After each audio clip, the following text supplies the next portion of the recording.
Hey, what's going on, everyone? Hope you're doing good today because we've got some fresh stuff to talk about when it comes to the finals and the latest update, patch 8.0.1. I know when people hear hotfix, it sometimes feels like, oh, that's just some little patch with a couple of boring bug fixes, but honestly, there's more here than it looks like on paper. And the way it touches gameplay, weapons, gadgets, and even cosmetics ends up being way more impactful than you'd think at first glance.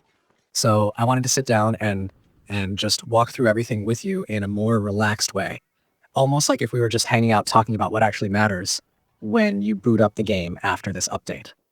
The first thing that immediately stood out to me was the change to the evasive dash. If you've been playing light class lately, you've probably seen or maybe even been guilty of doing this little exploit where you dash and then immediately jump right after, and it launches you way farther than you were supposed to go.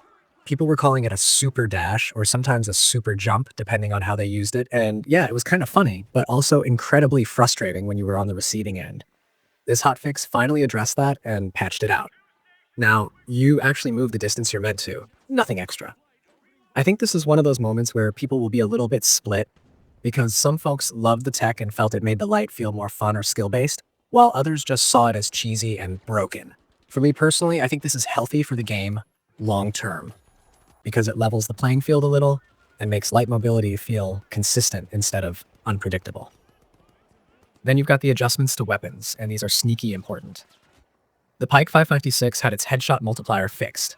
Before, it wasn't actually applying the correct bonus, and now it's corrected to give you a proper 1.5 damage boost when you land a headshot. If you're someone who likes to take fights at mid-range, this is going to matter a lot. Suddenly, lining up headshots is more rewarding, and it gives the Pike a little extra bite that maybe people weren't really feeling before. It's not a huge flashy change, but it changes the way you think about positioning and accuracy, because you know for sure your aim actually matters more now. On the other side of things, melee weapons like the dagger and sword also had a pretty annoying bug fixed. If you were charging up that heavy attack and let go a little early, the sound effects could get distorted or even get stuck, which made the whole experience feel janky. Nothing worse than hearing some broken sound looping while you're trying to fight. That's all cleared up now, so both those weapons should feel way smoother to use. One of the subtler gameplay tweaks here is about animation canceling.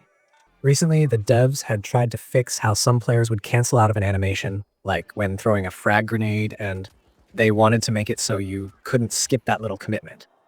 But the change caused a bunch of problems. Sometimes the item wouldn't spawn at all, or the projectile just didn't appear, and that created even more frustration. So with this hotfix, they reverted that whole change. Basically, things are back to how they were before, where you can cancel animations quicker.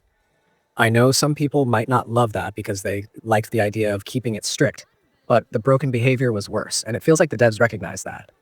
It's better to have a slightly abusable system that works reliably than a system that technically prevents something but breaks core gameplay. And while we're on the subject of gadgets, the H+ infuser had a weird bug where projectiles could get blocked by certain objects, even things that really shouldn't stop them, like a friendly dome shield. That's been sorted out, so now you can trust the infuser to behave as expected. It's one of those small quality of life things that players might not notice immediately unless it was directly frustrating you before. But for people who rely on that gadget, it's going to feel like a breath of fresh air. It's always those little invisible fixes that actually make the biggest difference in the moment-to-moment feel of the game. On the cosmetic side, I know a lot of you care about how your characters look, and there were a couple of fixes worth pointing out. The fuel to the fire visual effect was lasting way too long, and sometimes even clipping into your first-person view, which completely ruins immersion. That's fixed now, so it looks cleaner. And then there's the Black Nile project mask bug, where your character would appear bare-chested in the main menu, which, let's be real, was kind of funny, but definitely not intended. That's fixed as well, so now your loadout should look the way you meant it to. What's interesting to me about this update is how it feels like a combination of cleaning up messy edges and also making sure the core gameplay loop stays balanced. Removing the super dash is a prime example. That single fix changes how lights approach fights, how they escape, how they push objectives.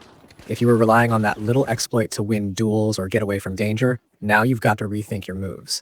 It might even open the door for other classes to feel a little more fair against lights.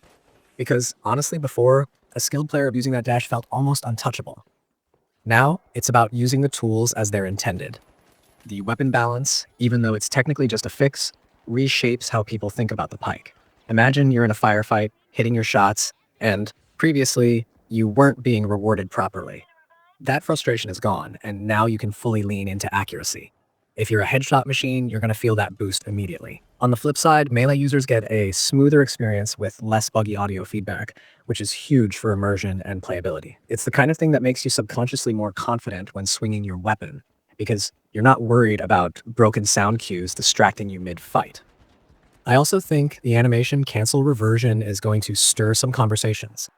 People who mastered quick cancel tricks are going to be happy it's back. But at the same time, the devs clearly didn't want it that way originally. To me, this shows that the team is willing to step back when a fix doesn't actually work out, and that's a good sign.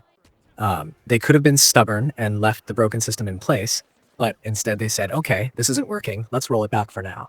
That tells me they'll probably revisit this in the future with a cleaner, more stable solution. And I don't want to overlook the deployable preview mesh change either. The hotfix made it so the preview is still only shown when you're actually allowed to deploy, but it's a timing fix that makes it feel more natural.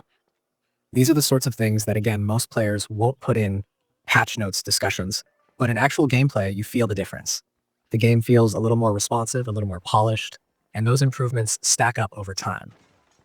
Now, stepping back and looking at the overall vibe of this hotfix, it's clear the devs are listening closely to player feedback. That super dash issue is becoming a real talking point in the community. The Pike's damage felt inconsistent, and people were annoyed about the broken animation cancels. Fixing all of that in a hotfix shows they're paying attention not just to bugs, but to the actual frustrations that affect how people play every day. And even with the cosmetic fixes, it's about presentation. They want the game to look and feel polished. I think where this gets interesting is how it affects the meta going forward. Without the super dash, light players might not dominate positioning quite as hard, so maybe you'll see mediums and heavies finding more openings to contest objectives. The Pike becoming more rewarding for headshots could mean we see more players slotting it into their loadouts, and it could rise in popularity. Melee players, now that their weapons feel smoother, might feel more comfortable leaning into aggressive pushes without being thrown off by broken sound design. And with gadgets working more reliably, like the H+ Infuser, it means teams can actually trust their setups without worrying about random bugs costing them fights.